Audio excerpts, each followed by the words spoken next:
200 OFW mula Jeddah, Saudi Arabia ang inaasahang darating ng bansa bukas matapos silang mabigyan ng amnesty. Nakatutok si Emil Sumangil. Sabik na silang makauwi ng Pilipinas mula sa Jeddah. Sila ang bagong batch ng mga OFW na nabigyan ng amnesty ng gobyerno ng Saudi Arabia. Si Iluminada Ermino, 64 years old. Nag-TNT sa Saudi ng 16 years.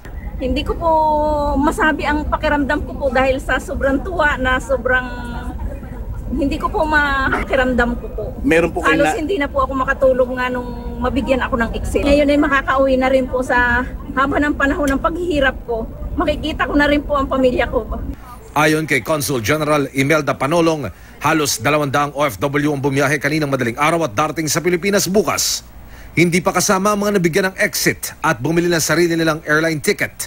So far, around 800 ang na monitor namin na makakauwi, including itong batch ngayon na 200. Maraming salamat sa Saudi government, sa Thank you, Saudi government! Nasa mahigit 5,000 undocumented OFW ang nag-apply sa 90-day amnesty program ng Saudi Arabia na nagsimula nitong March 26. Inasahang madaragdagan pa ang bilang bago matapos ang programa sa Hunyo. Sa mga hindi pa nagre-register, huwag po nating hintayin ang last minute at darating na po ang Ramadan, papasok na ang Ramadan. Mag-register na po tayo para maasikaso na po natin yung exits ninyo at yung pagbibigay ng tickets.